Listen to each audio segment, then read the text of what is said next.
So everything does need to fit in a box for me. It's stressful and energy draining when it doesn't. Now, I've learned well enough to know that, I can figure it out and be okay for a season with the chaos. I've had to mature that side of me. It's sort of an integration of the good and the bad within me.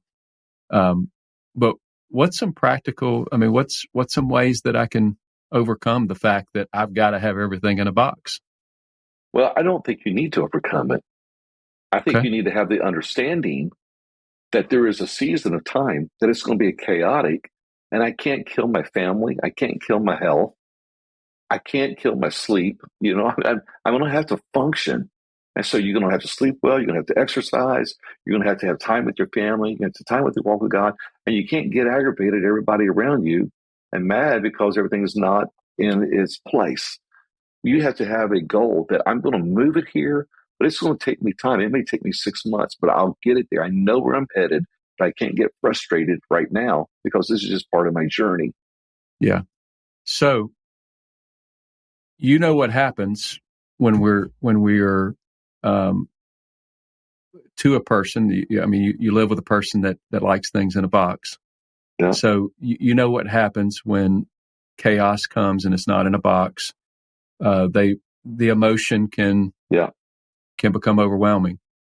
Now, the same thing can happen even with somebody with your personality. But let's stay with me. Yeah. How can I practical? How can I overcome? So, is it emotional intelligence? Is it just being aware of that emotion? Awareness would be a big part of it, but then you have to take action on some things. My wife was a special needs school teacher, and so in the environment that she was in, could be very chaotic at times, and that's not who she is at all. So she actually printed out scriptures that would remind her, okay, this is what I need to be focusing on, and the peace, that God will give you peace, and then think on these things. And then she printed out a stop sign on a piece of paper, and she had it next to her desk.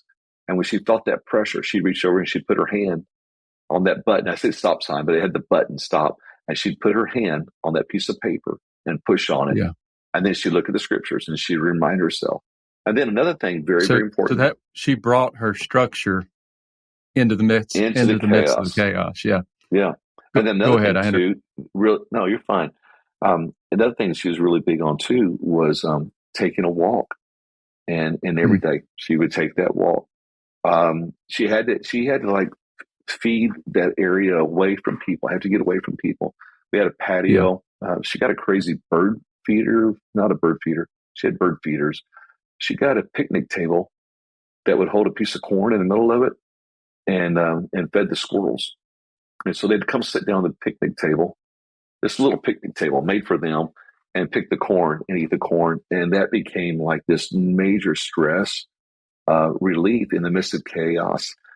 She became program chair of Christian counseling at Texas Bible College last year. My son got married last year in June. My daughter got married in September. And we moved from Katy to Lufkin. All that happened this summer while she was in her dissertation. And she kept it together. And so we're really big on vacation. And so we knew that right now it's going to be a lot of sacrifice. But we planned a 3-week mini sabbatical. And we took 3 weeks, 3 Sundays. And we got away and just replenished. And so we're really big on that. That's good. That was a big one. And she needs more downtime than I need. And, I get energized getting around people. She gets energized by being away from people. Yeah. And she would tell me, she goes, no, you need to step back. You're gonna burn out. I'm like, no, this is what I do to replenish, And so recognizing those differences was really, really big for us, Yeah. I will say this as well. This is something that I love, some of those things, and I've got a few of those things in my life that I can go to kind of reduce the stress on my own, with prayer, the Lord helping me through things of that nature. But I also have built a life team around me, a couple of people that I can resource from. You mentioned one of your best friends. I built a team around me that I can resource from. If I'm not coming out of that by rest or